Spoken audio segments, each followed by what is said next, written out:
Empezar tomando lista, ¿sí? Carla Anglas. Carla Anglas.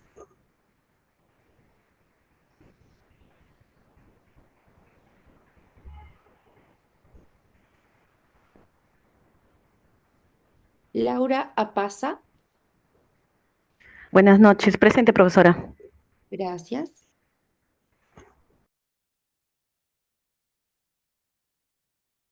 Iván Arivilca.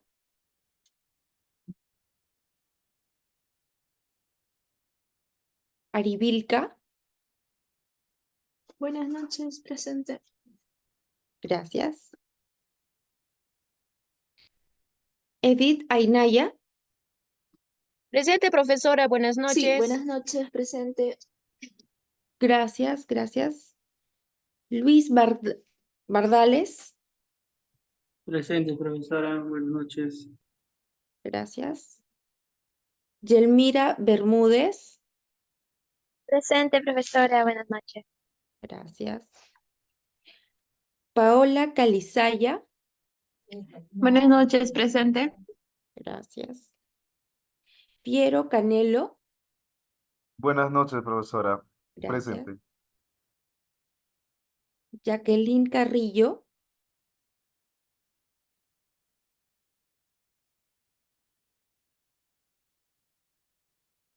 Jacqueline Carrillo. Presente, presente. Gracias. Violeta Castillo. Buenas noches, licenciada. Presente. Gracias. Mayra Dávila. Mayra Dávila.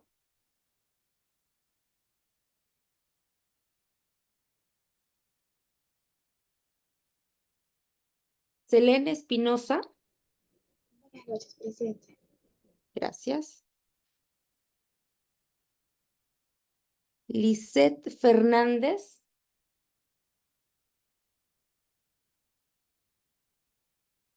Lisette Fernández.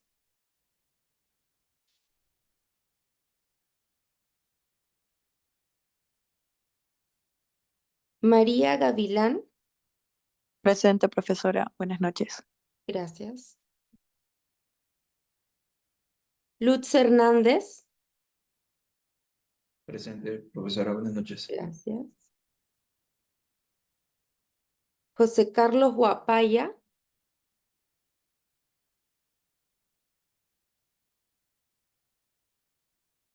José Carlos Guapaya. Víctor Jaimes.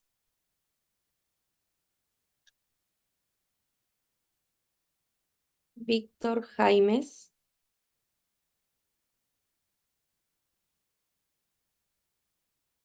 María Gracia Lama.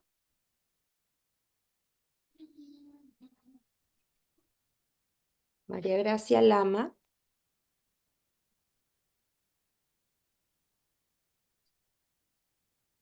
Diana Lamadrid.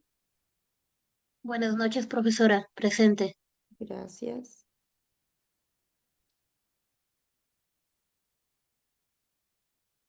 Milagros Mendizábal. Buenas noches, licenciada, presente. Gracias. Grace Padilla. Buenas noches, docente. Presente. Gracias. Lisbeth Quijano. Buenas noches, profesora. Presente. Gracias. Giovanna Quispe.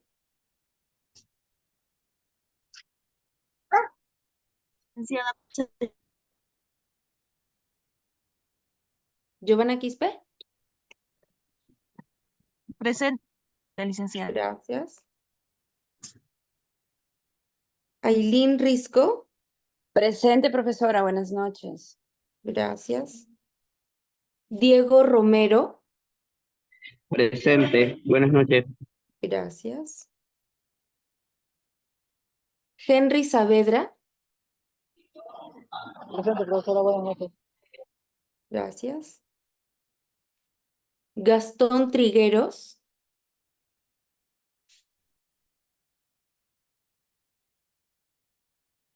Gastón Trigueros.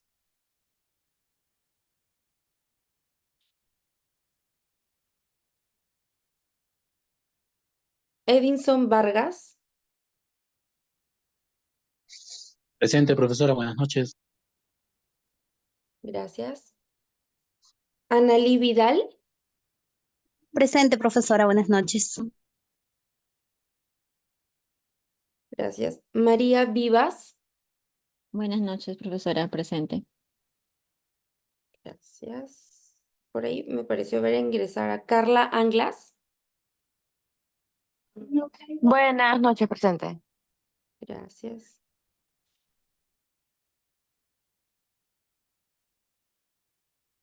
Bien. Ok, colegas. Entonces vamos a dar inicio a la clase del día de hoy, que es terapia nutricional en enfermedades cardiovasculares y hoy día es en la hipertensión. A ver.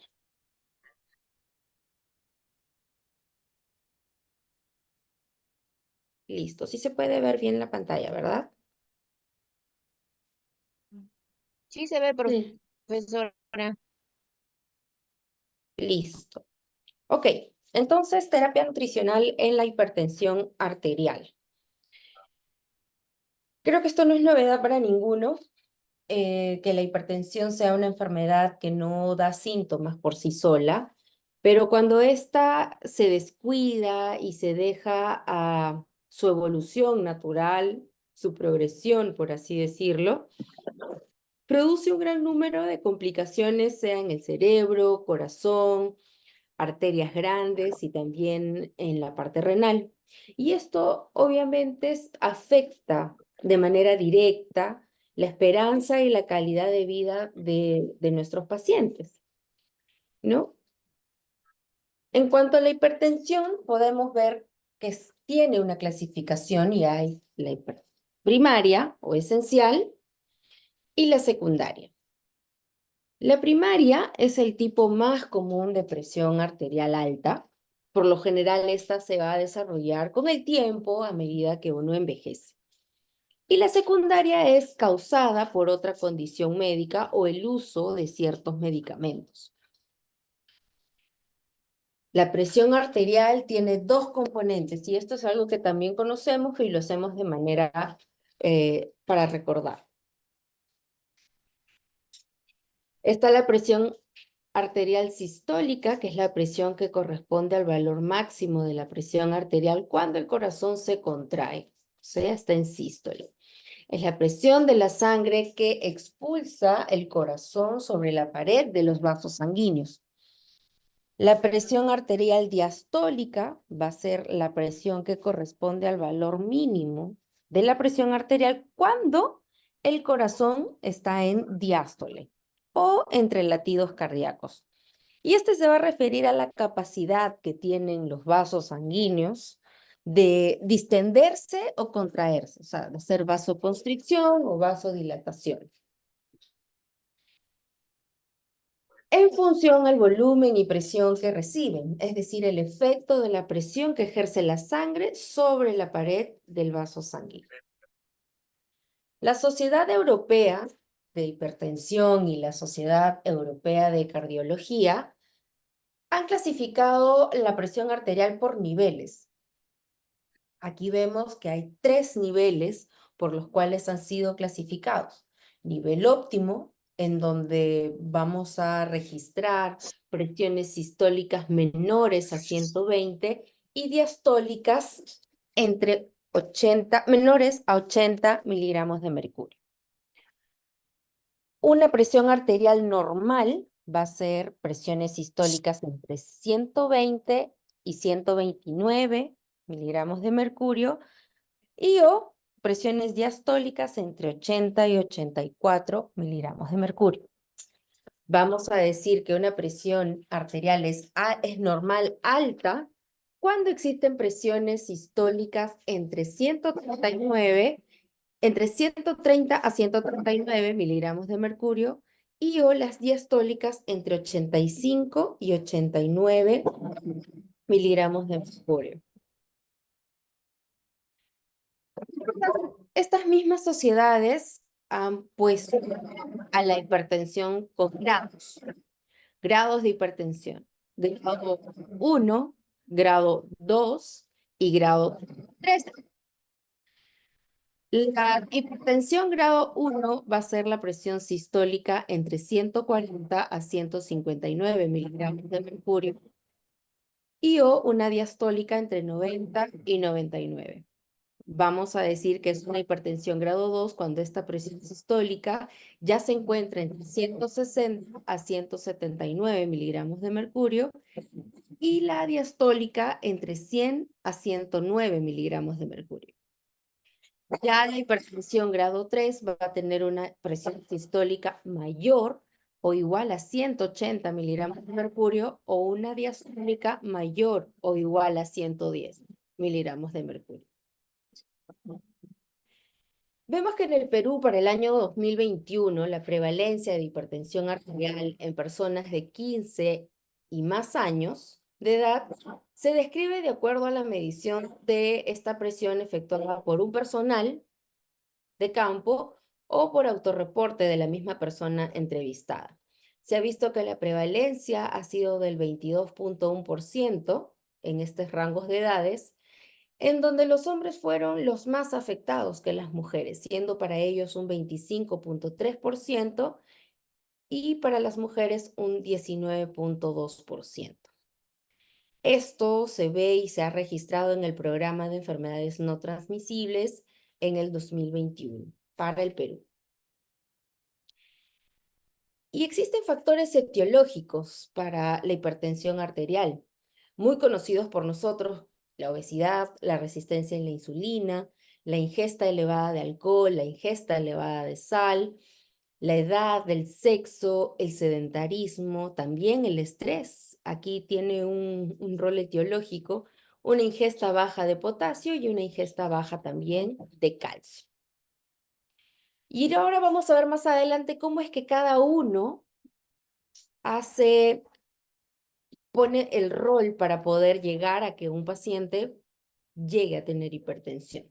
Entonces, de manera global, viendo los factores etiológicos, aquí vemos un aporte excesivo de sodio, también la parte genética, la obesidad, el estrés, otros factores derivados del endotelio, y todos estos van a crear entre ellos retención renal de sodio, disminución de la superficie de filtración a nivel renal, hiperactividad nerviosa simpática, exceso de renina-angiotensina, también hiperinsulinemia. Todo esto va a hacer que aumente la presión arterial, aumente el gasto cardíaco, también la frecuencia cardíaca y con esto una elevación de la presión arterial hasta llegar a la hipertensión.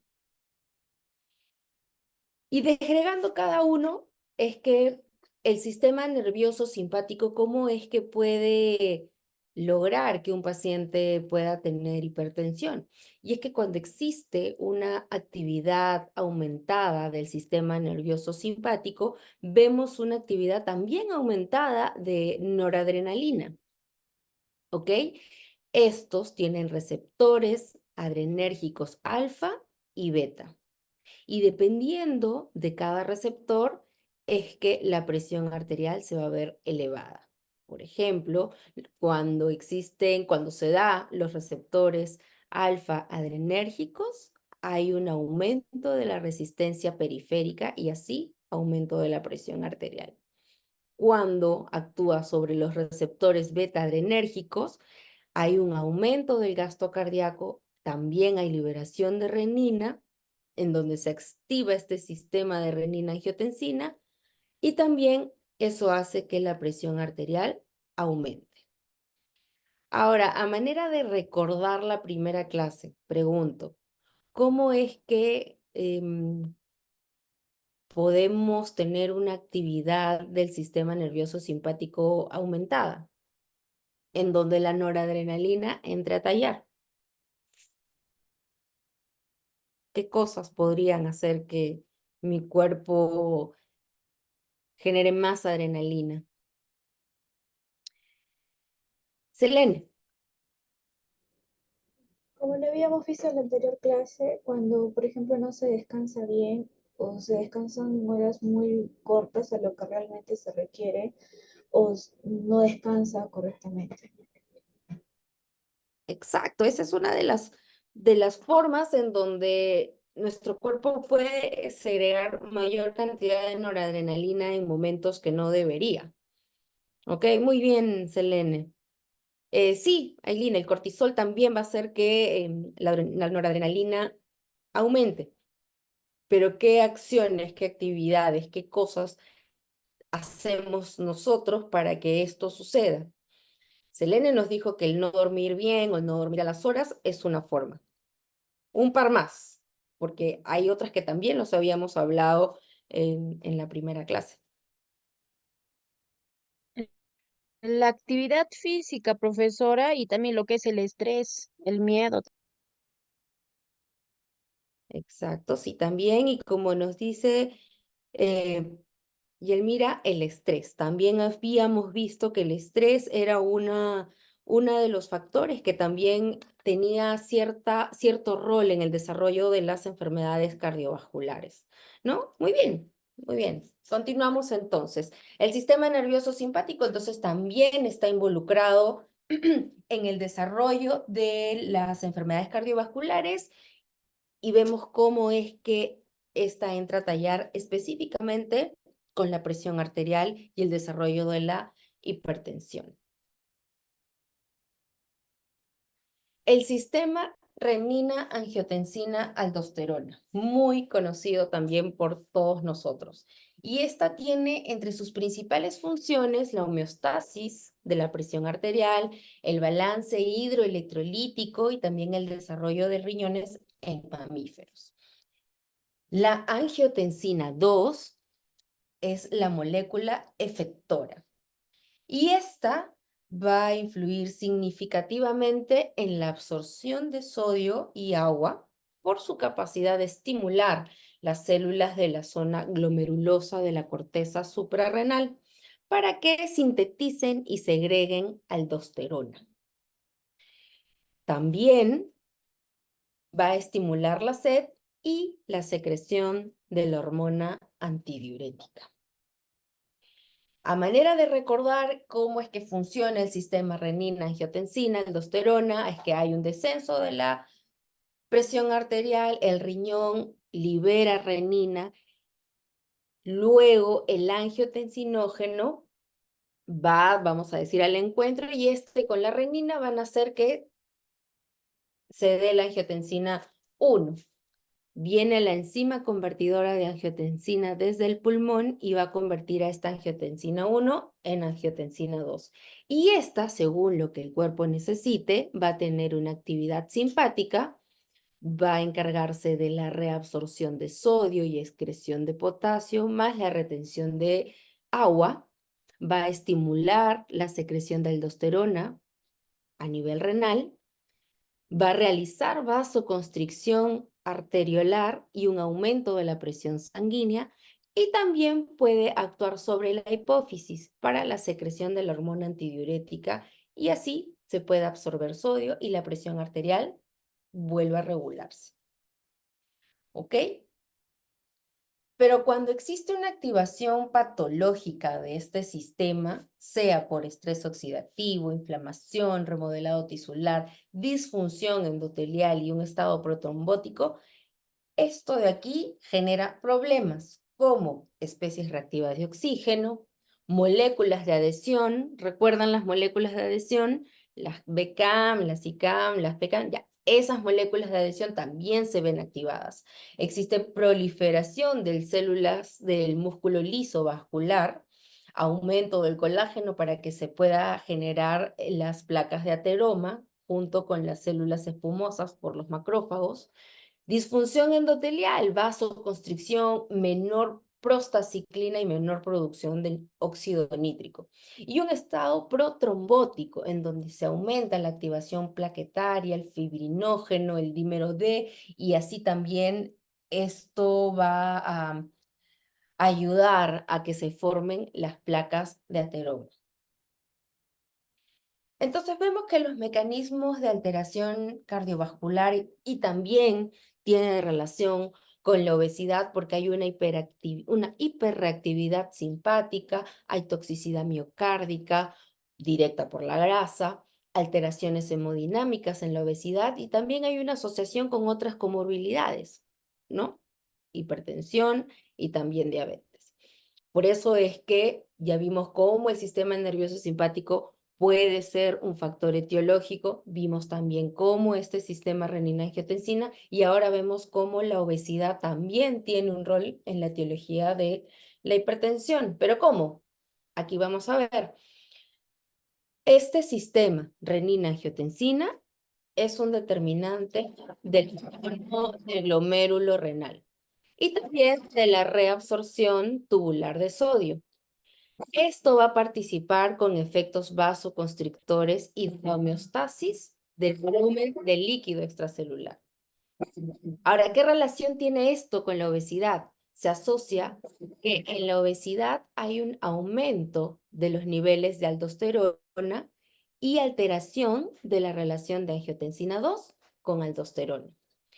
Así, existe una mayor actividad de este sistema, aumentando la cantidad corporal de sodio y agua. Y por lo tanto, esto favorece a un aumento de la presión arterial en personas obesas. Las concentraciones de renina disminuyen progresivamente con la obesidad e inversamente las concentraciones de aldosterona en obesos son mayores que en no obesos. ¿Qué quiere decir esto? Que en una persona con obesidad, vamos a tener este sistema renina-angiotensina activándose en todo momento, en momentos en donde no es necesaria su actividad. Y va a generar momentos de presión alta cuando no es necesario.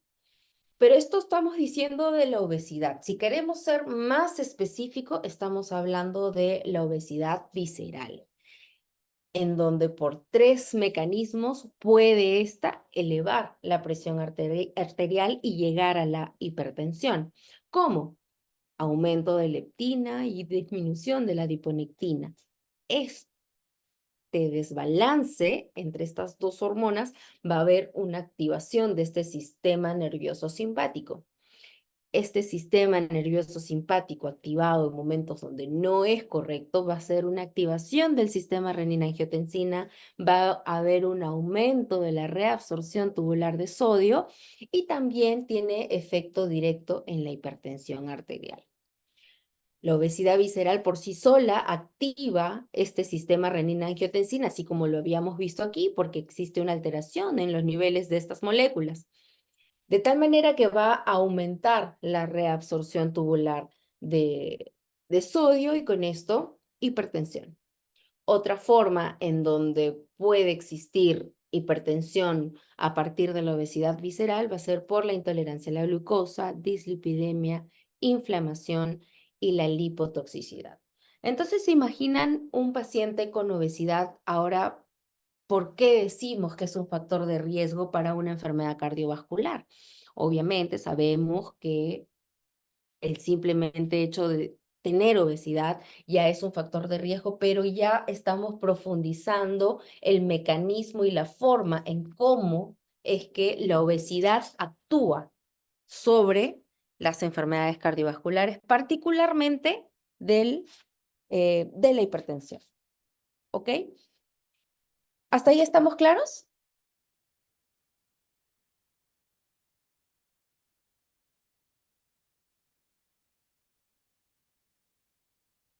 Sí, ¿verdad?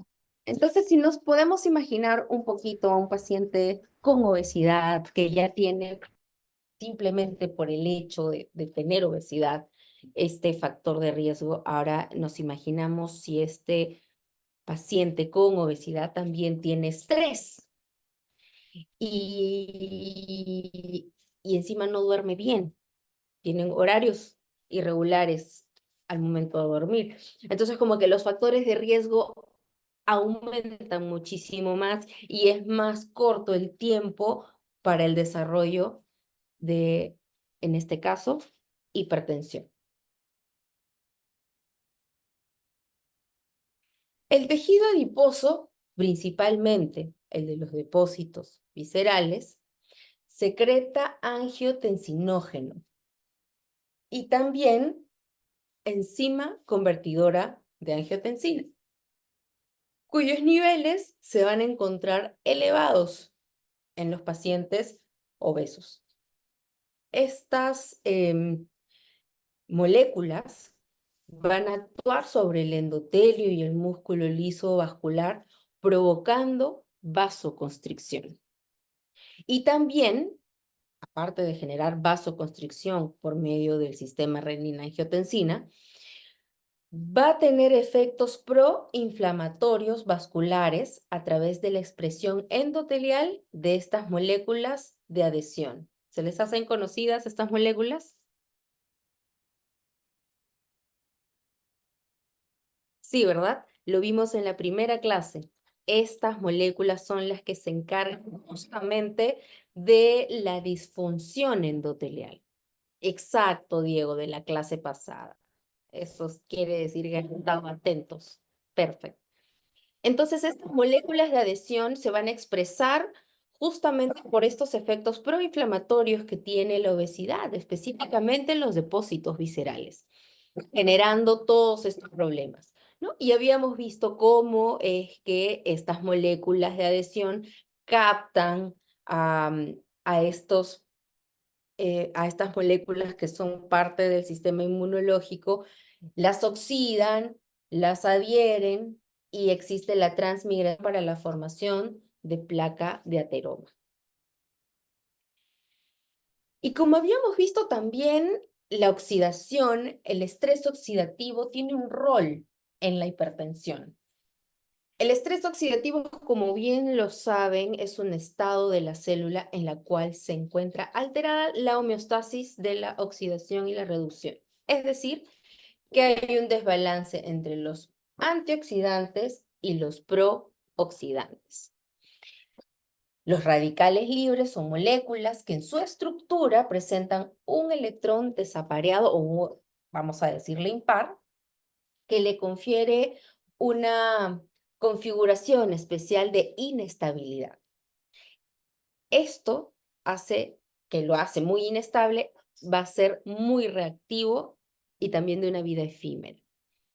Las especies reactivas de oxígeno van a ser una variedad de estos radicales libres que están formados a partir de oxígeno y se inactivan por mecanismos enzimáticos o de atrapamiento con ayuda de antioxidantes exógenos.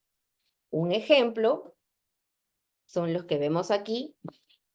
¿Y cuál era el radical libre que se formaba a partir de la intervención negativa que había del tabaquismo y la hipertensión sobre la enzima óxido nítrico sintasa? Uno de ellos tenía un rol. Uno de ellos era el producto de esta reacción. Cuando no existían concentraciones adecuadas de ciertas moléculas para que se pueda dar la formación de óxido nítrico y así poder generar la vasodilatación en los vasos sanguíneos. Cuando todo estaba ok, se formaba óxido nítrico más citrulina. Pero cuando no estaba todo ok, se formaba ¿qué cosa? Superóxido, profesora, si no me equivoco. Exacto, el superóxido. ¿Quién lo dijo? Acá, Laura. Laura. Sí, exacto. Este radical libre, el superóxido, otra vez lo vemos por aquí, porque obviamente si estamos hablando de enfermedades cardiovasculares, en este momento estamos hablando específicamente de la hipertensión, obviamente todo lo que habíamos visto en la primera clase va a tener relación con esto. ¿Ok? Entonces, son estos los ejemplos de radicales libres o especies reactivas de oxígeno que se ven involucradas en el desarrollo de la hipertensión cuando estamos hablando pues de un desbalance entre oxidantes y antioxidantes. El daño celular producido por estas especies reactivas de oxígeno ocurre sobre diferentes moléculas. Entre ellas, y lo más común en este caso, es en los lípidos, ya que existe una peroxidación lipídica oxidativa que representa una forma de daño tisular, y este va a ser desencadenado por las especies reactivas de oxígeno. Los ácidos grasos insaturados son los componentes esenciales de las membranas, por lo que se cree que son las más importantes para su funcionamiento normal. Sin embargo, estos son vulnerables al ataque oxidativo de estas especies reactivas de oxígeno.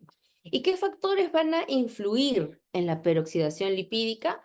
Pues el contenido de esta membrana de ácidos grasos poliinsaturados y su accesibilidad. La presencia del hierro también, el contenido celular de antioxidantes, betacarotenos, alfa-tocoferoles, glutatión, y también la activación de enzimas que pueden hacer terminar la cadena de reacción, como es en este caso la glutatión peroxidasa. Todas estas reacciones van a influir en la peroxidación lipídica de manera positiva o negativa. Como vemos aquí, hay una membrana celular sin dañar en donde se encuentra íntegra, pero cuando esta es atacada por los radicales libres, existe una proteína oxidada y con esto el daño de la membrana celular y la oxidación de estos fosfolípidos. Existe una clasificación de antioxidantes, ¿ok?, para que impiden justamente que esto suceda. Hay antioxidantes exógenos y también hay antioxidantes endógenos. Los exógenos van a ser la vitamina E, la vitamina C, el betacaroteno, los flavonoides y el licopeno. ¿Dónde encontramos licopeno?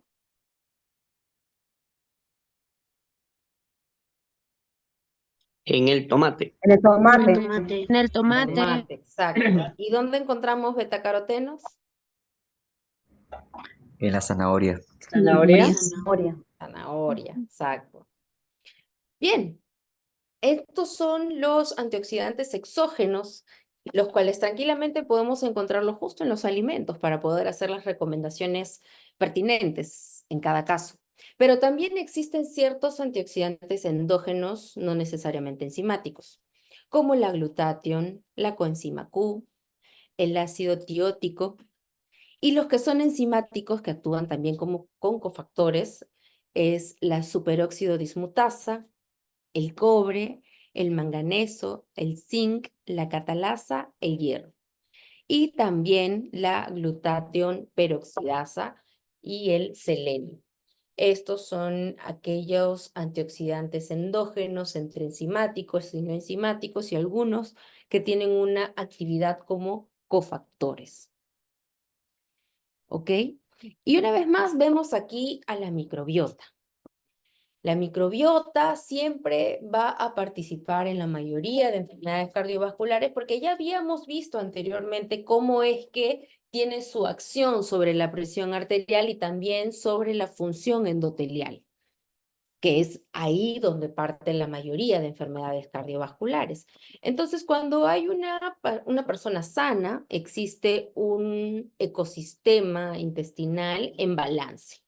Quiere decir que la barrera intestinal se encuentra correcta, no está permeable, existe una mucosa intestinal íntegra, células epiteliales intestinales correctas con unas uniones que impiden la translocación bacteriana. Vemos que aquí están estrechamente unidas. Hay menor concentración de citoquinas proinflamatorias y existe un balance con las antiinflamatorias.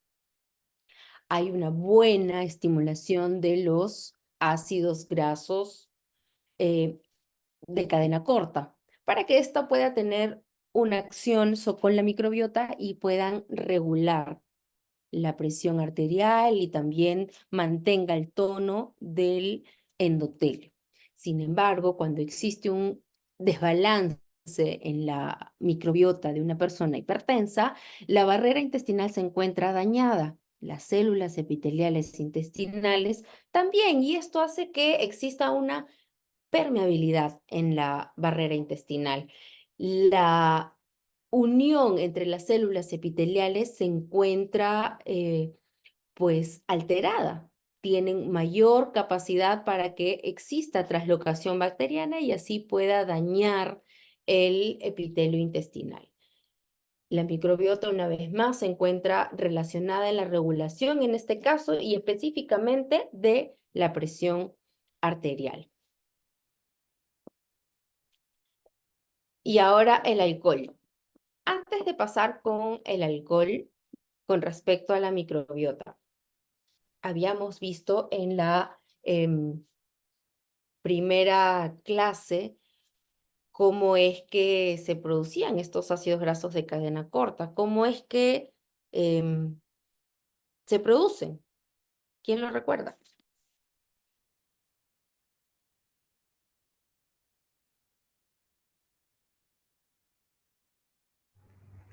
Producto de la fermentación de la fibra, los diferentes tipos de fibra. Exacto.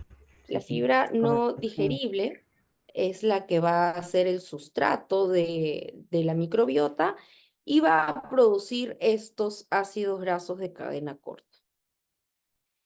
Obviamente, estos ácidos grasos van a tener una acción beneficiosa en el epitelio intestinal. Exacto, Diego, es producto de la fermentación de la fibra soluble.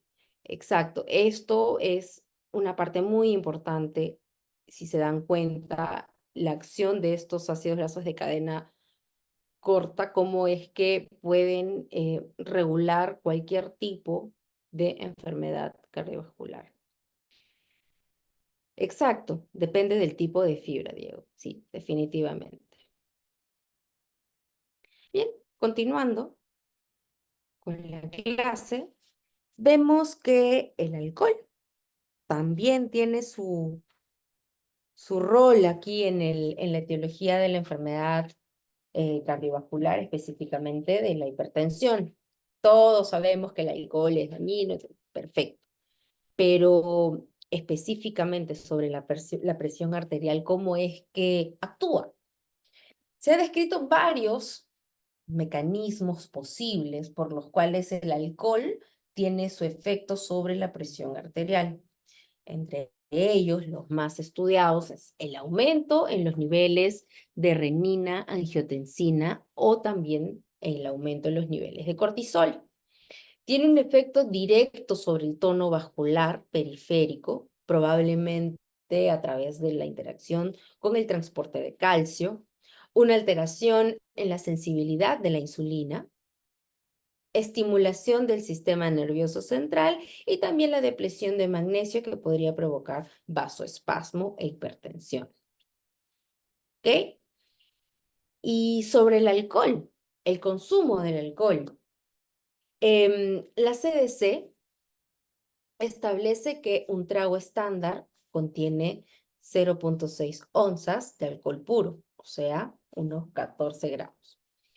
¿Y qué es beber en exceso? ¿No? O sea, según la CDC, ¿qué es beber en exceso? ¿Cuándo decimos que nos estamos excediendo con el consumo de alcohol? ¿O cómo podemos detectar si este paciente está bebiendo realmente en exceso? La forma más común del consumo de alcohol en exceso se va a definir de la siguiente manera. En mujeres, de 4 a más tragos en una sola ocasión, y en los hombres, de 5 o más tragos en una sola ocasión. Ese es el concepto de consumir alcohol en exceso. ¿Y qué es beber demasiado alcohol? En mujeres va a ser de 8 a más tragos a la semana y en varones va a ser de 15 o más tragos a la semana. Aquí vemos una comparación entre diferentes bebidas alcohólicas y quiero saber qué opinan ustedes sobre este concepto de consumo en exceso y también cuando es demasiado alcohol. ¿Qué es lo que nosotros detectamos? ¿Qué es lo común que vemos en el día a día?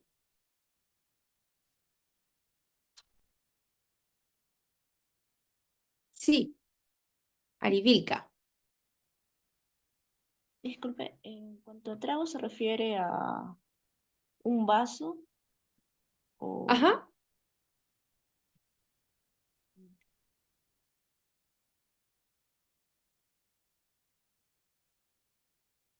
Estamos hablando de un vaso. O sea, estamos hablando más o menos de una cantidad que contenga 14 gramos de alcohol puro en su contenido.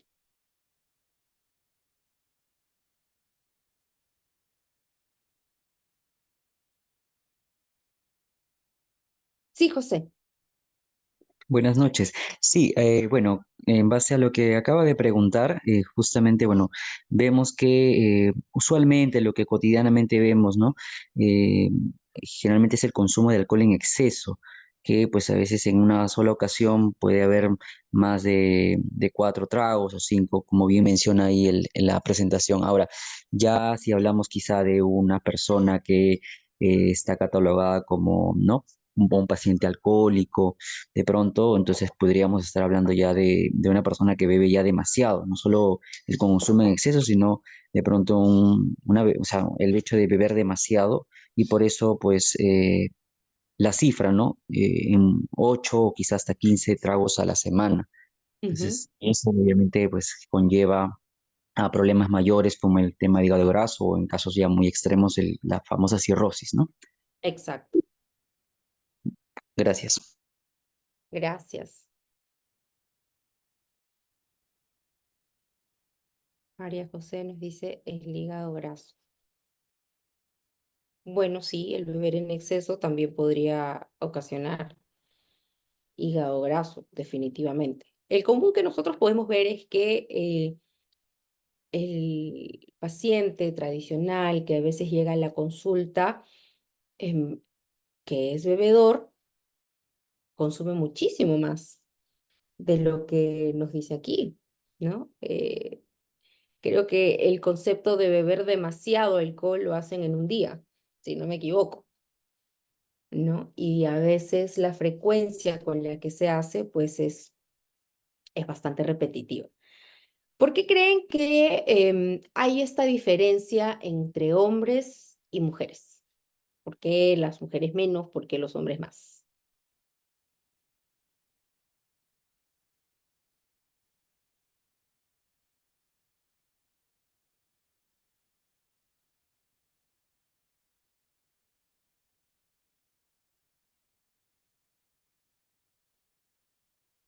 ¿Alguien?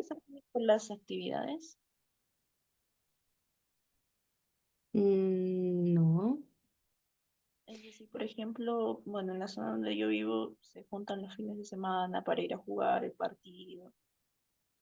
Dicen que primero es fútbol y después es el fútbol, bueno, full fútbol y después full vaso. Exacto, sí. Bioquímicamente hablando, ¿no? Bioquímicamente hablando, ¿por qué existe esta diferencia entre hombres y mujeres? Por el nivel de grasa en las mujeres. Puede ser también, María José. En realidad es porque se ha detectado que en mujeres existe menor concentración de una enzima que es la alcohol deshidrogenasa. Esta enzima es la que se encarga de metabolizar el alcohol a nivel estomacal y en mujeres se ha detectado que hay menos concentración de esta enzima que en varones.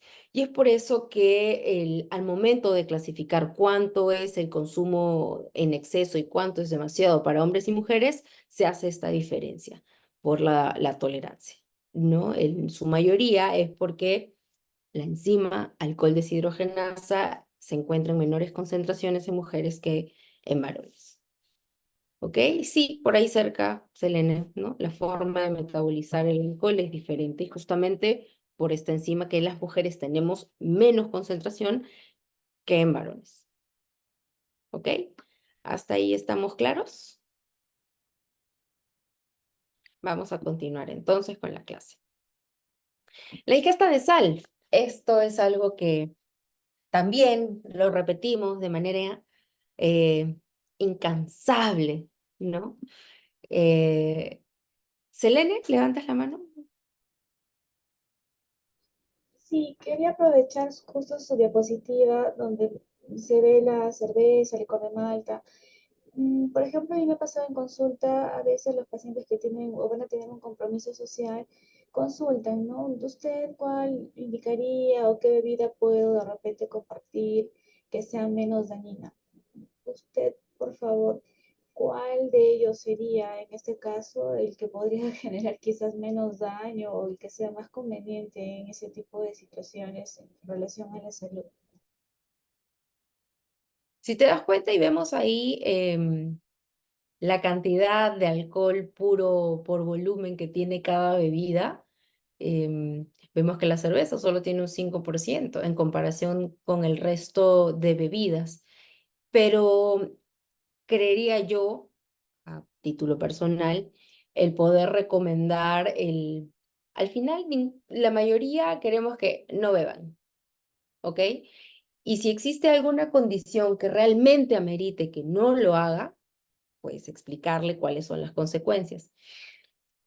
Siempre que nosotros damos una indicación con respecto al alcohol, es simplemente porque el paciente quiere saber que nos hagan caso, eso es algo que no lo sabemos, ¿no? Pero dependiendo de qué afección tiene, es que podemos decir cuánto y cuál, ¿ok? Pero creo que esta gráfica de aquí nos va a dar un alcance un poquito más sensato al momento de saber cuál es el que tiene mayor cantidad de alcohol por volumen de bebida alcohólica. Bien, continuando entonces con la ingesta de sal, ¿ok? Es algo que siempre lo repetimos, siempre lo mencionamos, donde siempre existen las políticas públicas y todos los mensajes para habidos y por haber con respecto a la hipertensión. Y es que este aporte excesivo de sodio va a inducir a la hipertensión, definitivamente, por un aumento del volumen sanguíneo y de la precarga, ¿no? Lo cual esto va a elevar el gasto cardíaco. La mayoría de personas consumen entre 9 a 12 gramos de sal por día en promedio, es decir, 2 veces la ingesta máxima recomendada. El elevado consumo de sodio, mayor a 2 gramos al día, que equivalen a 5 gramos de sal aproximadamente, y la absorción insuficiente de potasio va a contribuir a la hipertensión arterial y va a aumentar el riesgo de cardiopatía y accidente cerebrovascular. Aquí estamos hablando no solamente de la hipertensión, sino también de otro tipo de enfermedades cardiovasculares. Un consumo de sal inferior a 5 gramos diarios en un adulto va a contribuir a disminuir la tensión arterial y el riesgo de enfermedad cardiovascular o accidente cerebrovascular o también del infarto al miocardio. Pregunta, ¿el consumir menos de 5 gramos de sal diarios podrá ser posible que lo logremos con los pacientes? La comida peruana que es a disposición ayudará con eso. Milagros. Buenas noches. La verdad es que lo veo muy difícil porque en la clínica donde trabajo, por ejemplo, la comida es normal de sal, pero las pacientes dicen que le falta sabor, le falta sal. Incluso hay pacientes que son hipertensos, controlados por su medicación, y ellos dicen que normal pueden comer sal. Entonces, yo lo veo muy difícil de lograr eso. Inclusive los saleros están en los restaurantes o en la mesa del hogar, ¿no? Cuando no debería ser. Y los productos industrializados, ni qué decir, ¿no? Más bien los octógonos puede decir que nos están ayudando un poco, ¿no? Como para alertar a la población. Muchas gracias, Milagros. Sí, muy cierto eso. Diego. Sí, yo quería comentar al respecto porque justamente yo vi unas recomendaciones donde, y me hizo mucha lógica, donde justamente recomendaban lo contrario, el salero en la mesa y evitar y no cocinar con sal. Se partía del principio de que si no cocinabas con sal, o sea, todo, para decirlo de una manera, desabrido, ¿no? Y luego al momento de servir el plato, en ese momento colocabas la sal, al la sal no diluirse en el agua, el potencial del salado, el potencial del sabor iba a ser mucho más y la persona iba a buscar usar menos sal. No sé si alguien habrá escuchado también esa recomendación, pero sí me hizo bastante lógica y una vez lo puse y sí, la persona, lo hice con una persona y esa persona usó menos porque justamente dijo, no, esto está muy salado, entonces le echó menos sal. Exacto, Diego, gracias por tu aporte. Y en realidad, si te das cuenta, no es que se recomiende a la inversa, sino esa es una estrategia para poder reducir el consumo de sal, ¿ok? O sea, esa es una estrategia para reducir el consumo de sal y que me parece una muy buena idea. Y, y tal como lo dices, de alguna manera, cuando lo agregas recién al final, tienes un control más fino de la cantidad de sal que utilizas y la potencia de que esta sal que estamos añadiendo, entre comillas, vamos a decir, funcione en nuestro paladar es obviamente un poco más intensa, ¿no? Y en mi experiencia les comento de un paciente que es lo que hizo cuando el doctor le dijo, solo puedes consumir 2 gramos de sodio. Y le hicimos cuántos gramos de sal tenía que consumir. Entonces hizo algo muy parecido a lo que nos comenta Diego. ¿Qué hizo este paciente?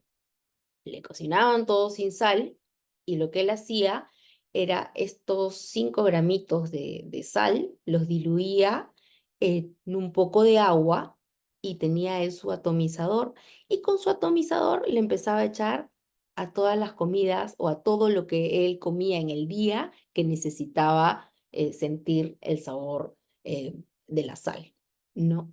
Entonces, en realidad estas son estrategias que se utilizan para poder lograr que este paciente reduzca el consumo de sal, ¿no? Violeta, querías decirnos algo. Sí, licenciada, justamente lo que mencionó Diego, que es una estrategia, ¿no? Lo de agregar la sal ya al finalizar la preparación de la comida, pero también se pueden utilizar otros condimentos o también especias para poder resaltar el sabor de las comidas. Exacto, sí, es que uno tiene que buscar, ¿no? Ingeniarse las estrategias habidas y por haber para poder lograr que este paciente reduzca el consumo de sal en su día a día, no solamente porque queremos que sea así, ¿no? Y sería genial, simplemente porque ya hay una condición de fondo que se lo exige, ¿no? Milagros. Sí, yo tenía una duda. En el caso de un paciente que tenga presión, una presión elevada, no controlada, y en los laboratorios encontremos el sodio debajo del valor normal, ¿sería recomendable añadir sal o no, o algún alimento con sodio? En ese caso, Milagros, tenemos que ver cuál es el origen del sodio bajo. Muchas veces el sodio bajo tiene mucha relación con el volumen de líquidos que tiene el paciente. No es que vamos a recomendarle que aumente más sal, ni tampoco si tiene el sodio a niveles normales.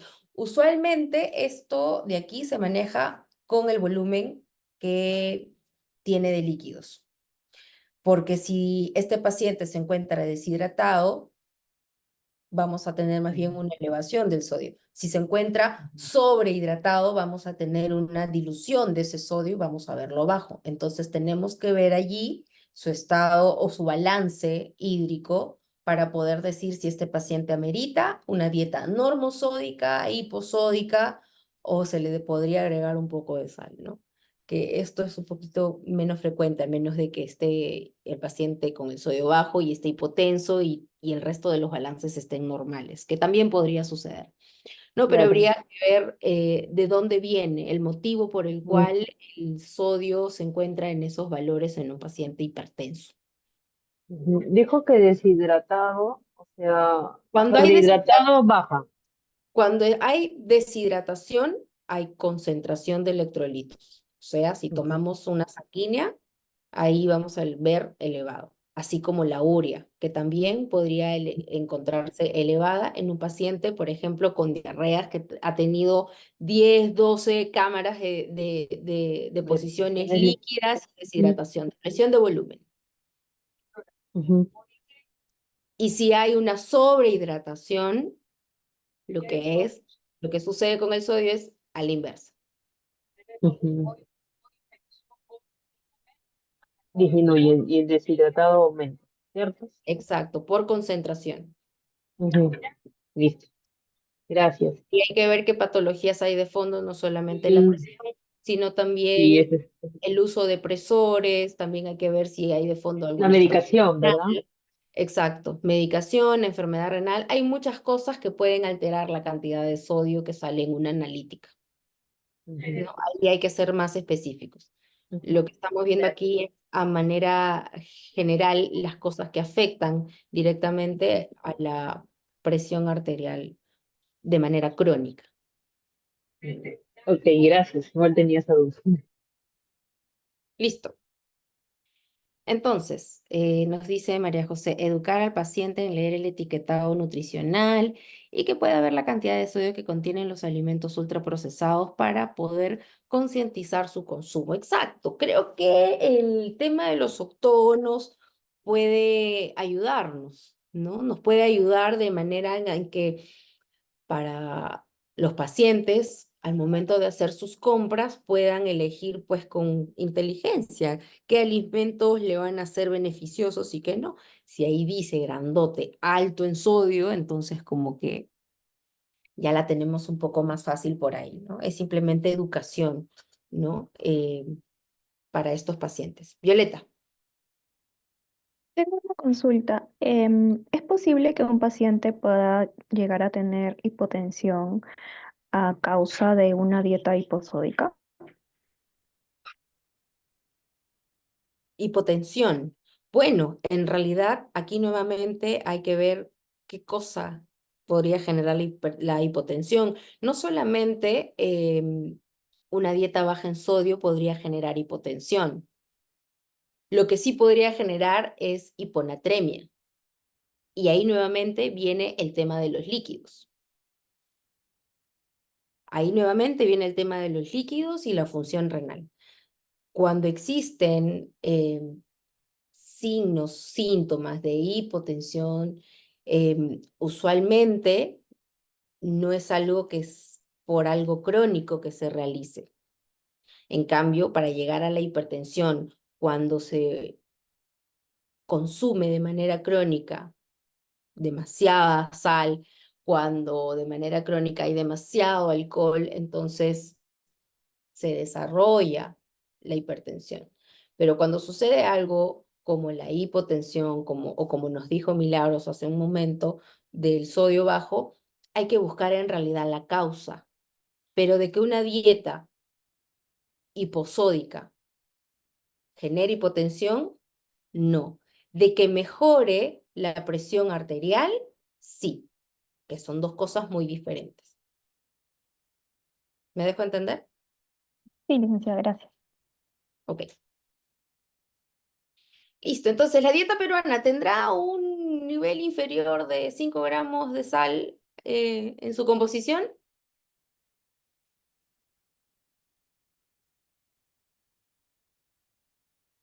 Imposible, imposible. Imposible, ¿no? Imposible. Si hablamos de la dieta occidental, que es muy mencionada, vemos que aquí hay una alta ingesta de sodio y esto va a generar que haya también una falta de adaptación renal, va a existir una retención renal de sodio, exceso corporal de sodio y también el exceso celular de sodio, y esto va a hacer una contracción en el endotelio y a un aumento de las resistencias vasculares generando hipertensión. A su vez, una dieta occidental usualmente es baja en potasio. A esto se le suma una falla en la conservación de potasio, pérdida renal y fecal excesiva de potasio, déficit corporal y celular de potasio, lo que también va a generar contracción en el endotelio, incremento de las resistencias vasculares y con esto hipertensión. ¿Por qué aquí esto guarda relación con el potasio? ¿Qué es lo que encontramos? ¿Qué sabemos a nivel celular? ¿Qué sucede cuando en la célula ingresa el sodio?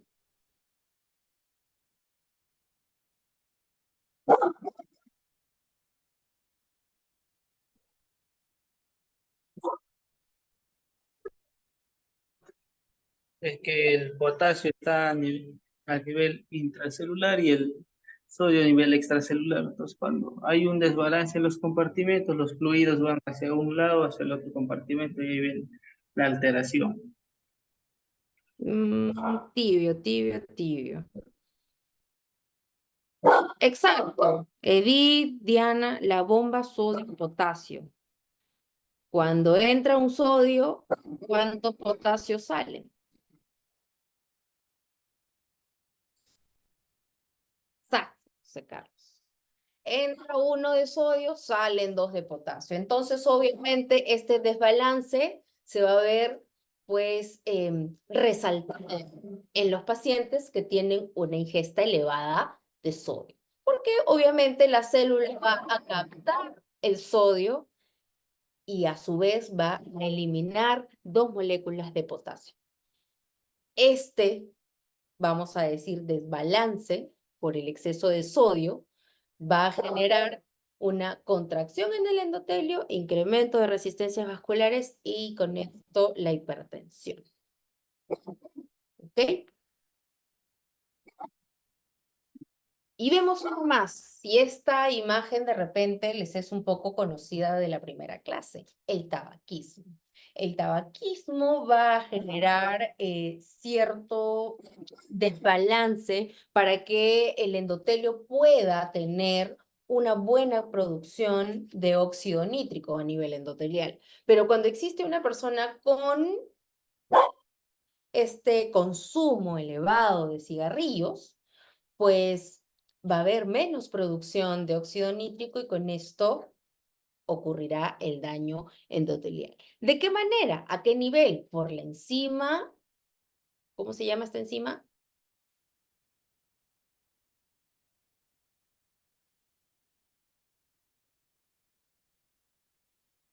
Ácido nítrico sintetasa. Sí, José, la óxido nítrico sintasa. Y cuando hay tabaquismo, esta enzima, en vez de producir óxido nítrico, ¿qué cosa va a producir?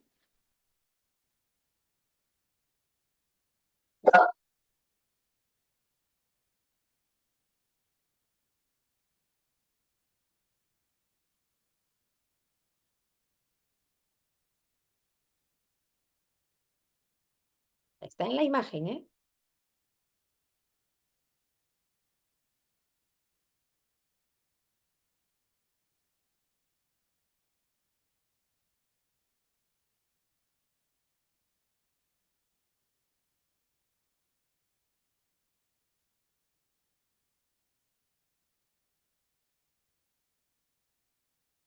Va a producir Un el anión anión superóxido. peróxido. Exacto. ¿Quién lo dijo? Violeta. Sí, el anión superóxido. Obviamente, en presencia del tabaquismo, en vez de que exista óxido nítrico, va a producir el anión superóxido. Y esto obviamente va a elevar la oxidación a nivel celular, genera inflamación, daño endotelial y todo lo que ya sabemos. ¿Ok?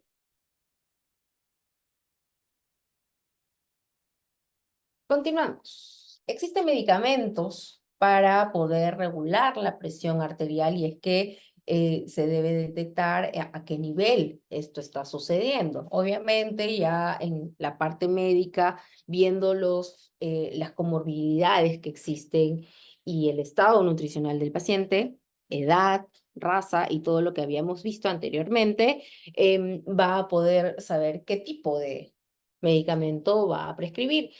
Y aquí voy a mencionar solo los más comunes, ¿no? Los que, por ejemplo, son los diuréticos, que ayudan a los riñones a eliminar el exceso de agua y sodio y esto va a reducir el volumen de sangre que se necesita y esto obviamente va a reducir la presión arterial.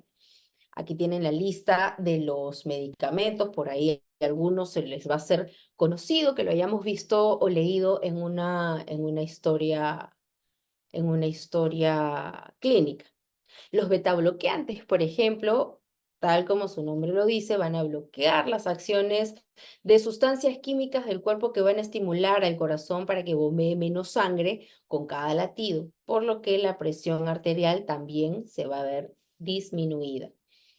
Hay que tener en cuenta que estos fármacos pueden enmascarar algunos signos de hipoglicemia o prolongarla, y pueden también reducir la liberación de insulina en respuesta a esta hiperglicemia también.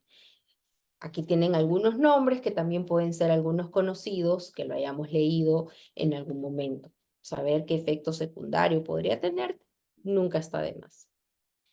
Están también los inhibidores de la enzima convertidora de angiotensina. Estos medicamentos van a reducir la presión arterial al impedir que el cuerpo produzca la hormona angiotensina 2. Y así va a ayudar a que los vasos sanguíneos que están constreñidos se expandan para dejar pasar más sangre. Vemos aquí una lista de estos fármacos que también por ahí se los hará conocidos algunos. Y estos fármacos también tienen algunos efectos como que puede elevar el potasio sérico, ¿ok? También pueden provocar dolor abdominal, estreñimiento o diarrea. Existe otra línea de fármacos que son los bloqueadores del receptor de angiotensina 2. Esta clase de medicamentos también va a proteger a los vasos sanguíneos de la angiotensina 2, el cual debe unirse a un sitio receptor a fin de tensar los vasos sanguíneos. Este tipo de medicamentos van a impedir que esto suceda y como resultado la presión arterial baja.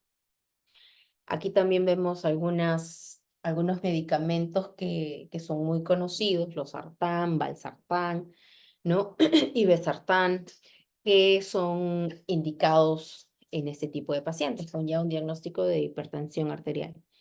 Estos fármacos también pueden elevar el potasio sérico, ¿no? Aquí va a ser obviamente por un efecto secundario, lo cual justamente va a ser de alguna manera beneficiosa dependiendo a cuánto es que eleve el potasio en sangre. Y ahora vamos a ver qué nos dicen las diferentes estrategias, estudios por los cuales se han logrado ciertos guías, directrices, estilos de dieta para poder tratar la hipertensión, mejorarla. ¿Creen ustedes que la hipertensión puede llegar a la remisión?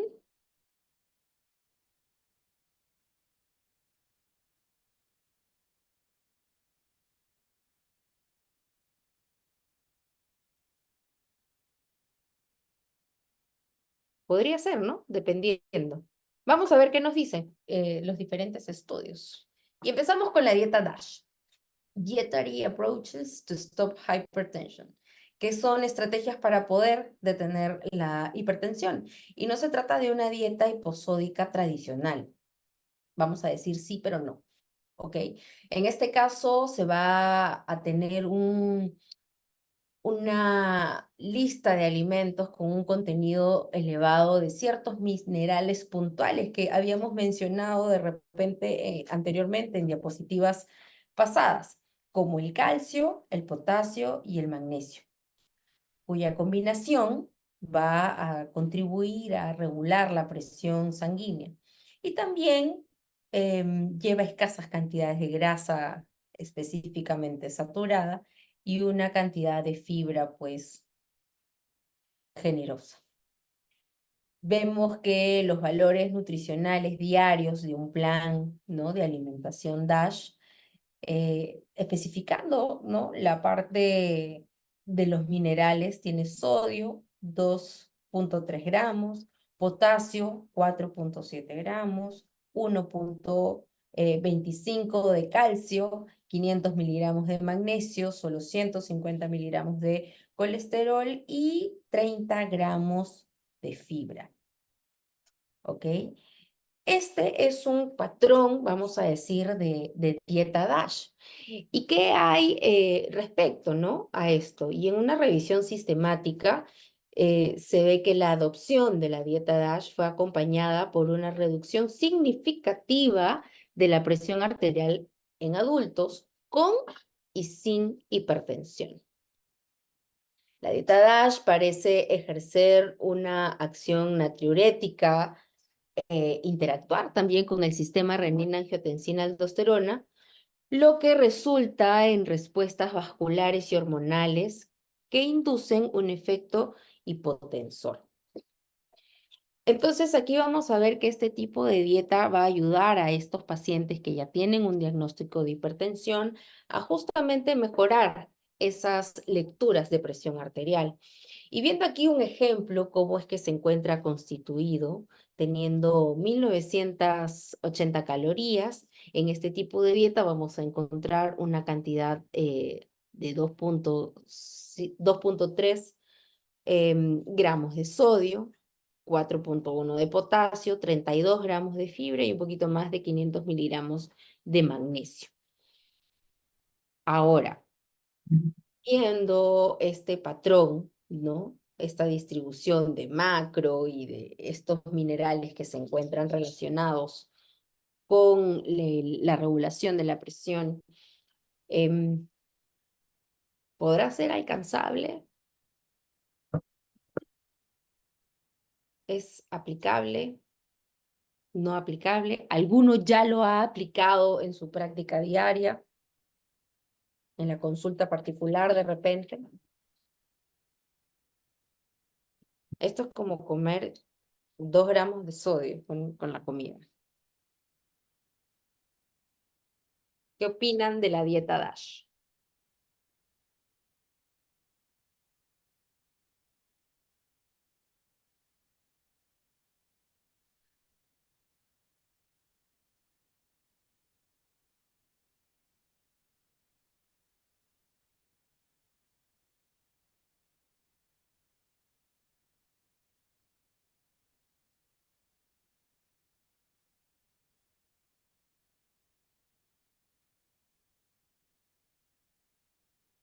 Sí, José Carlos. Sí, bueno, con respecto a lo que están justamente mostrando en pantalla, quizá en pacientes bastante críticos, ¿no? Donde quizá, honestamente, yo no he practicado todavía con este tipo de dieta DASH. Mis recomendaciones siempre han sido más que todo una dieta hiposódica, ¿no? En pacientes críticos, pero si hablamos de pacientes hipertensos, la recomendación general justamente es esto, ¿no? Reducir todo lo que es, o en la medida de lo posible, el sodio en su dieta diaria.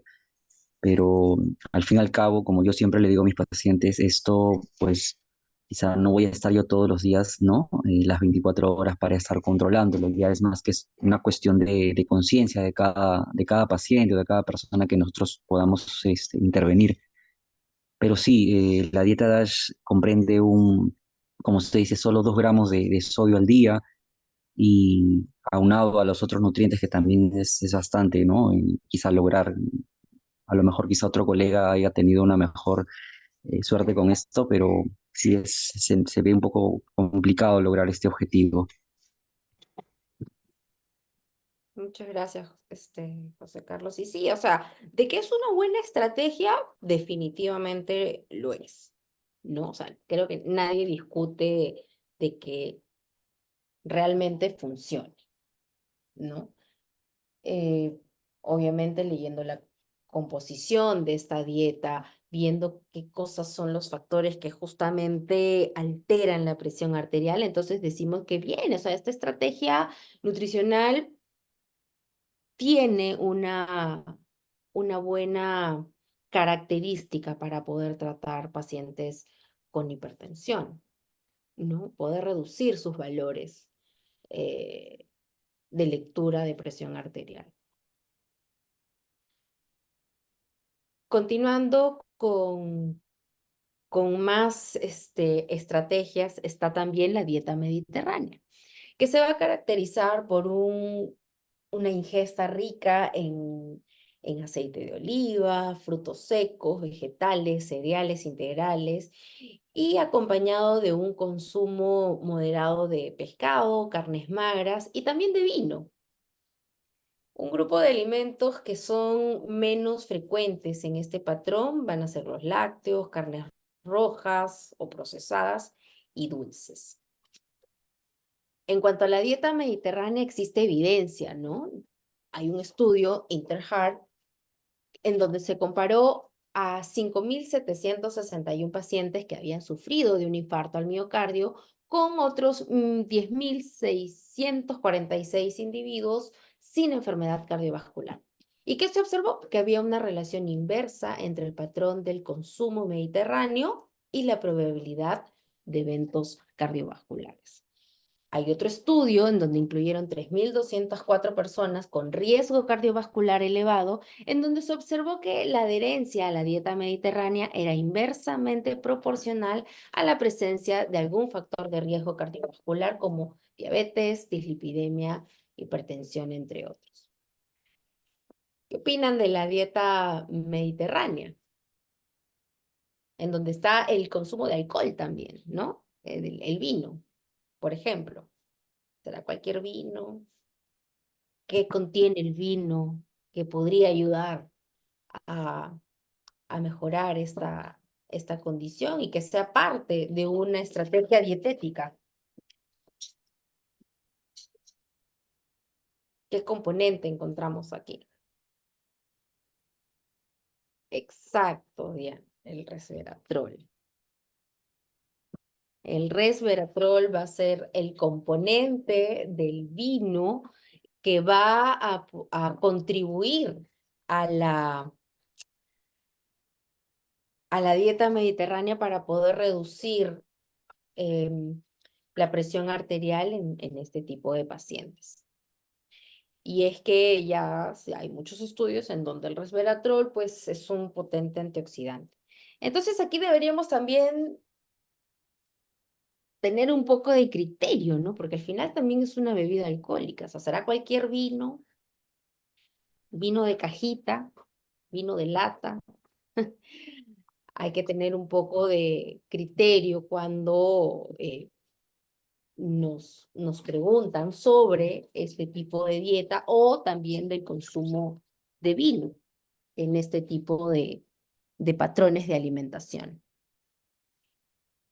Estamos hablando de los vinos que son, por ejemplo, de uva Borgoña, ¿no?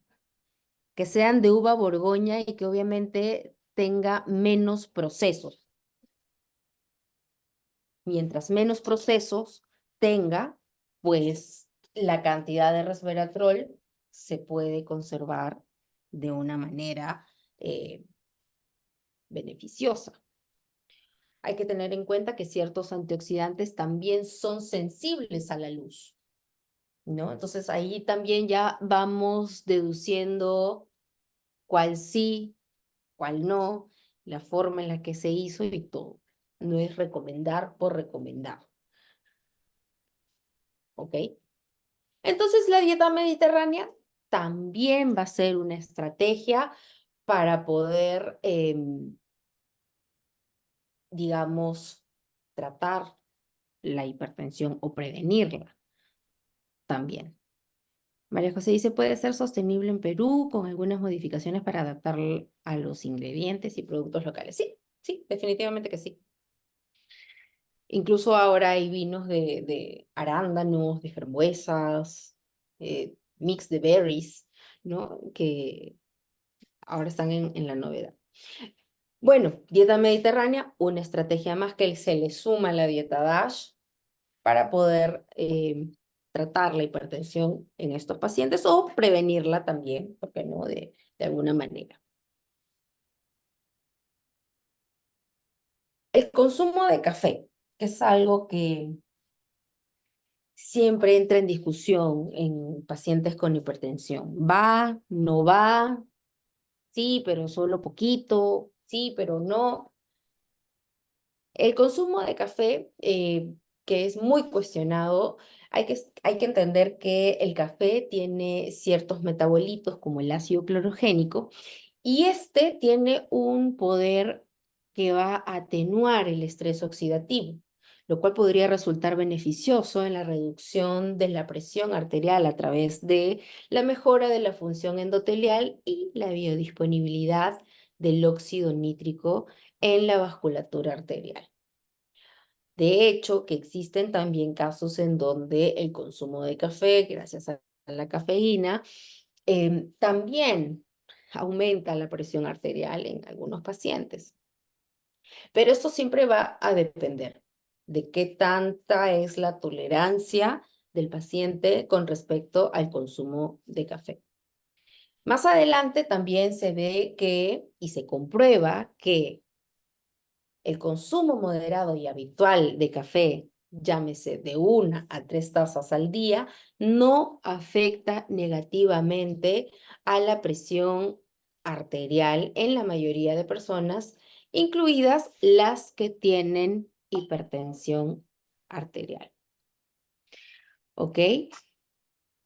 Y esto es algo que se hizo en el 2021, o sea, no es algo que está muy lejos. ¿Qué opinan ustedes sobre el consumo de café con respecto a la hipertensión? Hasta aquí, donde hemos llegado.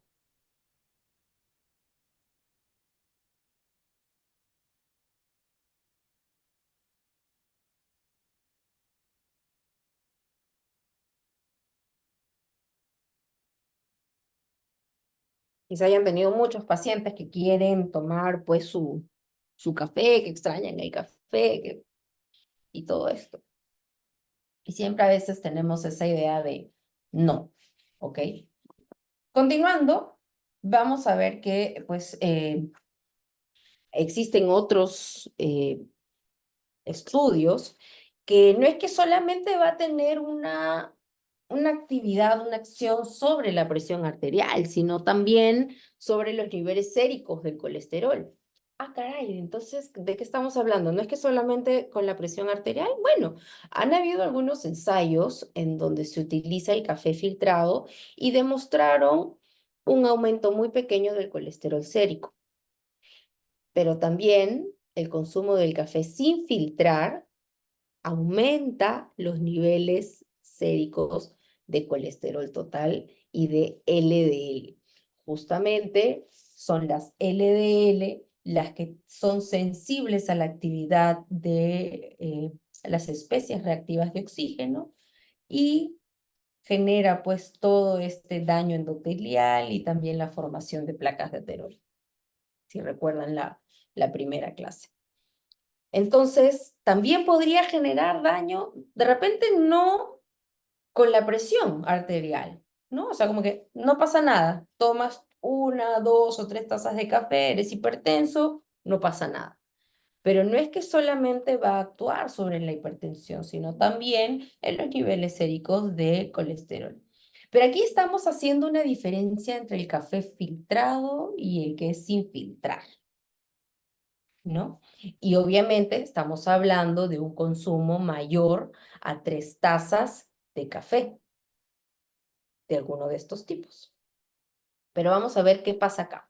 El café sin filtrar, como los tipos de café griego, turco, en donde se hierve o el café que está hecho en una prensa francesa contiene mayores cantidades de cafestol y caweol, que son sustancias químicas que se encuentran en las gotas de aceite que flotan justamente en el café y también en el sedimento.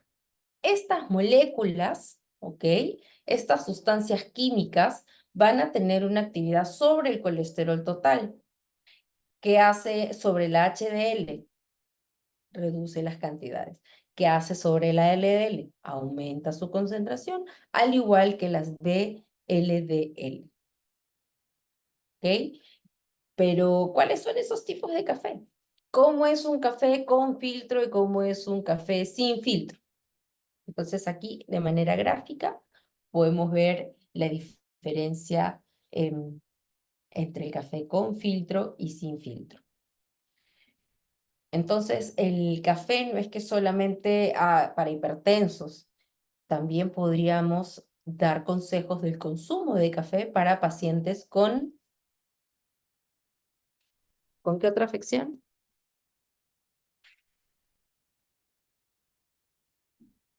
Hipercolesterolemia o dislipidemia. Exacto, José, para pacientes con dislipidemia. Muy bien. Sí, Diana, con dislipidemia.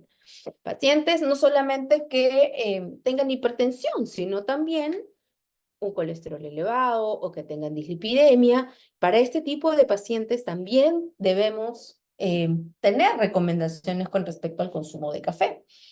¿Y qué tipo de café?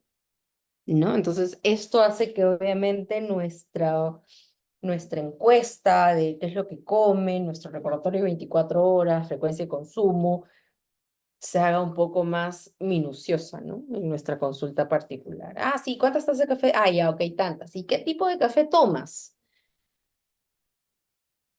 Ay, que a mí me gusta el espresso, yo tengo mi cafetera italiana, o yo tengo mi prensa francesa, diferentes formas de tomar café.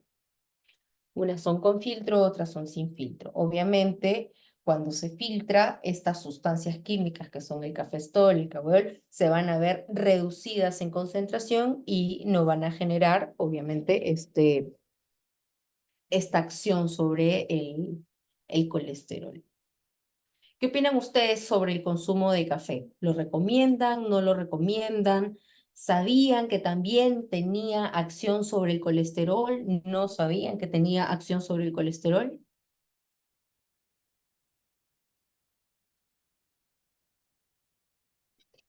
Buenas noches.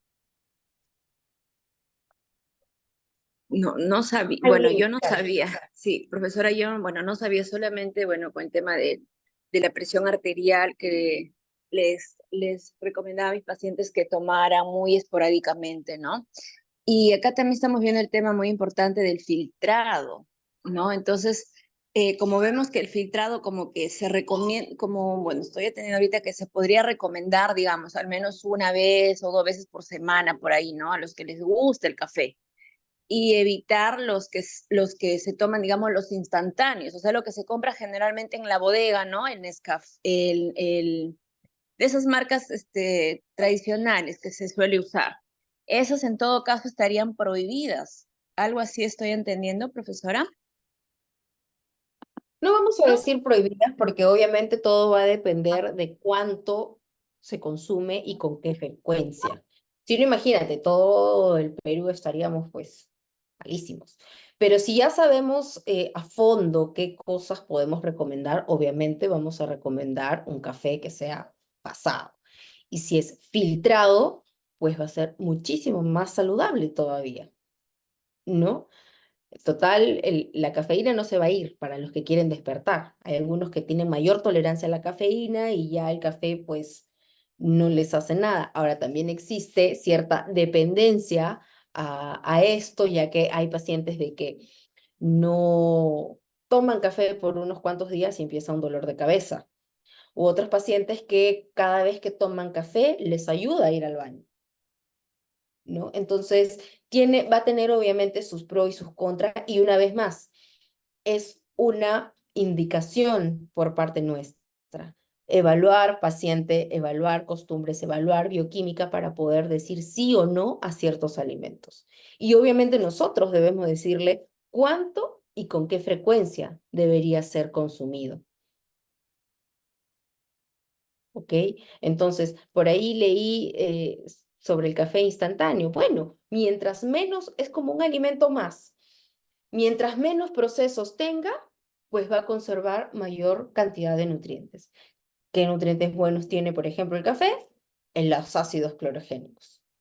Mientras menos procesos tenga, mayor concentración de ácidos clorogénicos. ¿Qué saben de los ácidos clorogénicos que contiene el café?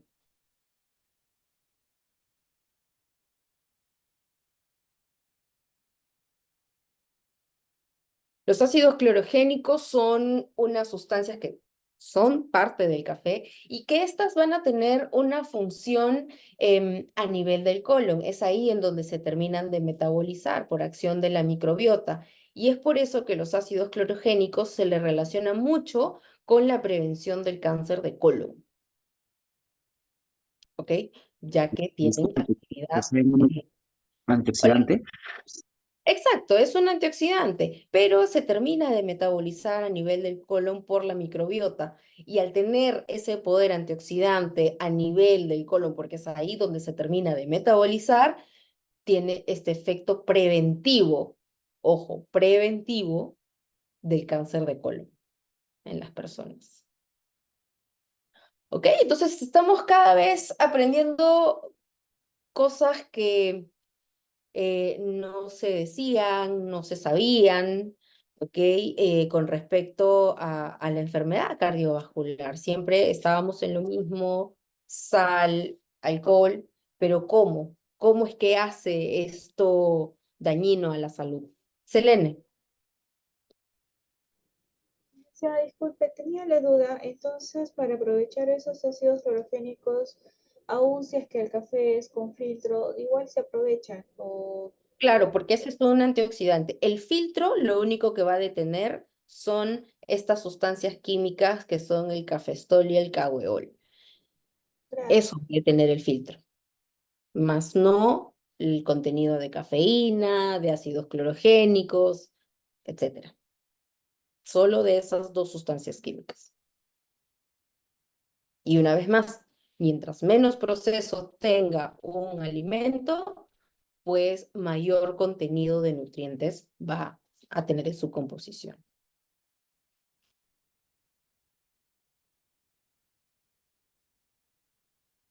Sí, Milagros. El ácido clorogénico en el café, cualquier proceso que pase, ya sea el café en sobre, el pasado, o el filtrado, no filtrado, igual mantiene su ácido clorogénico. O es que porque es... En realidad, el que tiene mayor cantidad de ácidos clorogénicos es el café menos tostado. Ya. ¿Se puede decir que sea un café pasado? Cuando me refiero a que esté menos tostado, me refiero más al café verde. Ok, ok. Ujú. Entonces, no es que el café que tradicionalmente consumimos no los contenga. Sí, obviamente, pero los va a tener en menor cantidad. Como nos dice José, mientras menos proceso, mayor contenido de nutrientes va a tener. Y Aileen nos pregunta qué filtro es mejor. Estamos viendo que estos filtros son simplemente un papel filtro. Hagan la prueba y va a ver que ese filtro va a tener cierta textura aceitosa.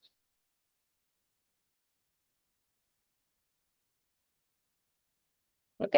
¿Estamos claros hasta ahí? Creo que sí. Estamos cada vez aprendiendo más cosas. Bien, continuamos entonces. La actividad física, una vez más, aquí presente.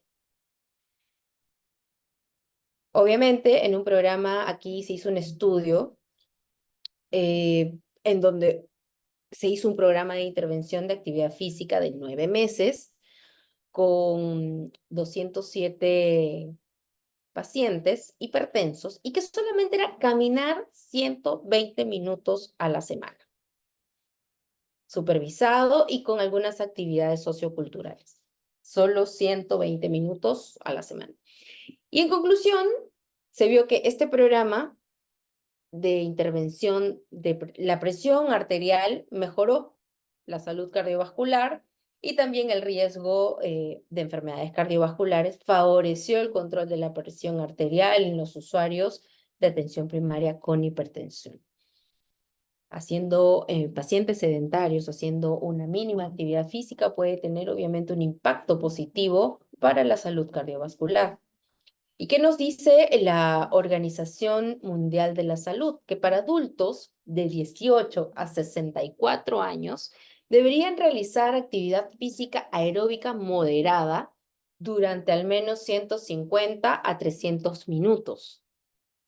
O actividad física aeróbica intensa durante 75 a 150 minutos o una combinación equivalente entre intenso y moderado a lo largo de una semana.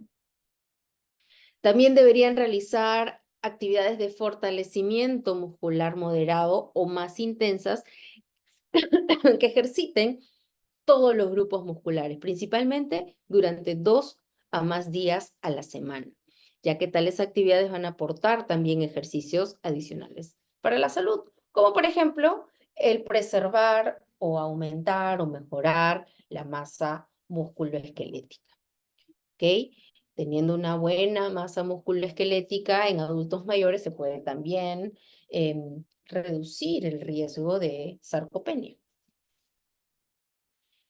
Entonces, las modificaciones del estilo de vida para el manejo de la hipertensión que hemos visto, por ejemplo, en la reducción del peso. Mantener un IMC normal puede llegar a reducir entre 5 a 20 miligramos de mercurio, solamente perdiendo 10 kilos de peso. Seguir una dieta DASH, que sea dieta rica en frutas, verduras, bajo consumo de grasas saturadas, podría llegar a una reducción entre 8 a 14 miligramos de mercurio en una lectura de presión arterial.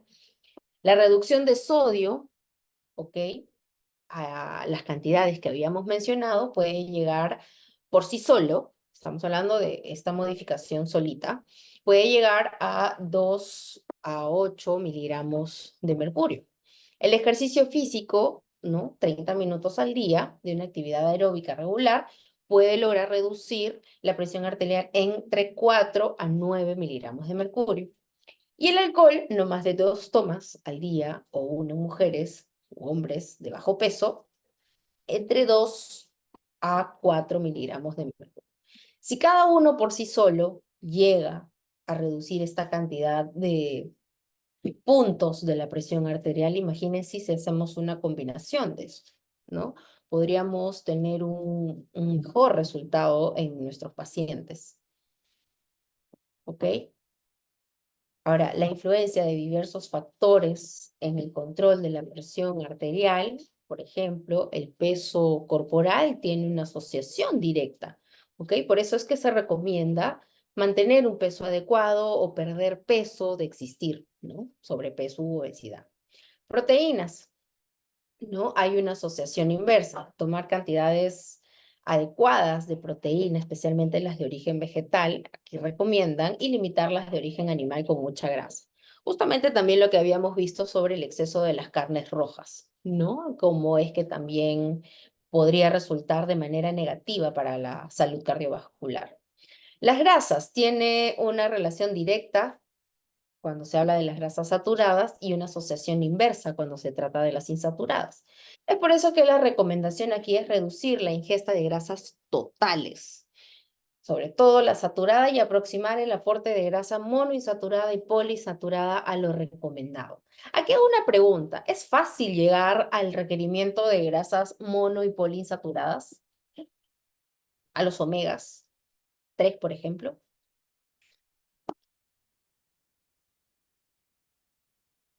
Complicado es llegar al requerimiento. Es un poco complicado, ¿no? A pesar de que Ujú. somos una región costera, la cantidad de alimentos ricos en omega 3 es poco el consumo, ¿no? ahí hay que utilizar ciertas estrategias.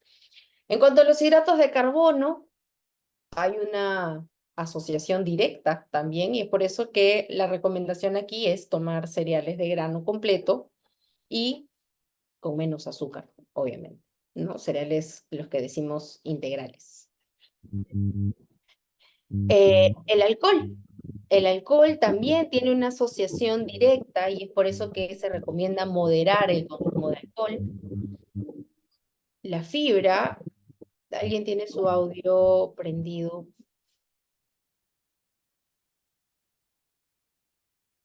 ¿Ok?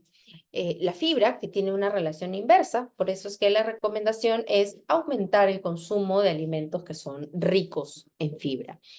El tipo de dieta también va a depender del cambio, ¿no? Por ejemplo, aquí recomiendan la dieta DASH. Nosotros podemos hacer un adaptado de la dieta DASH, combinarlo con la mediterránea, utilizar la estrategia que nos sea, que nos funcione según cada paciente. ¿Ok? El sodio, que tiene una relación directa, ¿no? El potasio, que tiene una relación inversa, al igual que el calcio y el magnesio.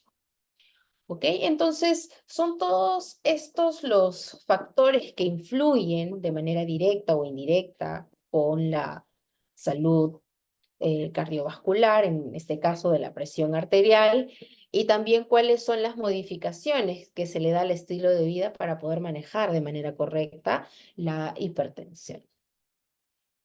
Ok, chicos, esto es la clase del día de hoy. ¿Hasta ahí tienen alguna duda, alguna pregunta, opiniones o aportes con respecto a lo que hemos hablado en esta clase? ¿Algo resaltante, algo que les haya llamado la atención?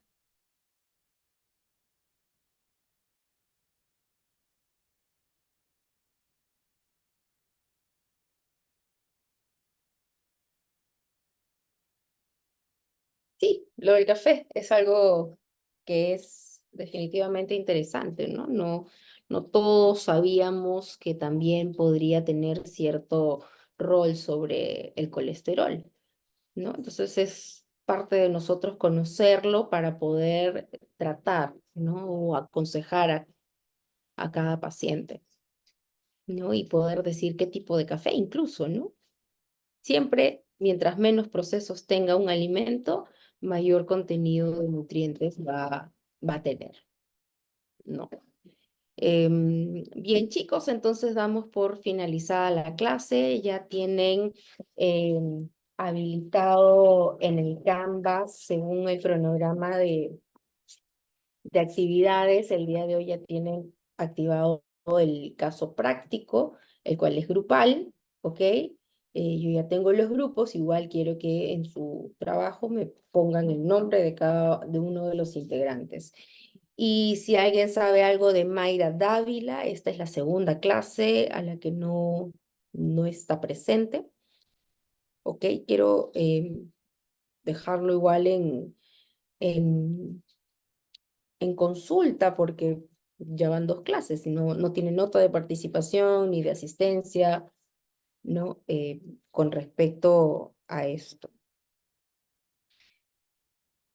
A ver, voy a hacer una última lista. María Gracia Lama me está diciendo ahorita.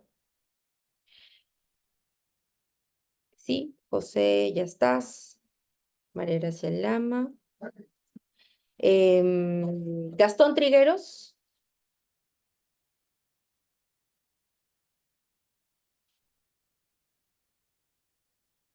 Gastón Trigueros, ¿está por aquí? No. Ok. Em, ¿Quién más me falta? Víctor Jaimes. Víctor Jaimes. Tampoco está.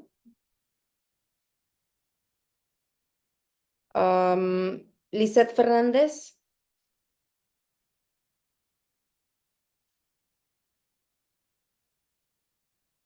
Ok. Mayra Dávila. Mayra Dávila. Poco. y nadie más. El resto ya los tengo presente. Bien, chicos, entonces ya tienen habilitada la primera tarea, vamos a decirle que es grupal, ya la tienen habilitada. Trábajenlo, léanlo, sean específicos en sus contenidos, ¿ok? Hasta la próxima clase.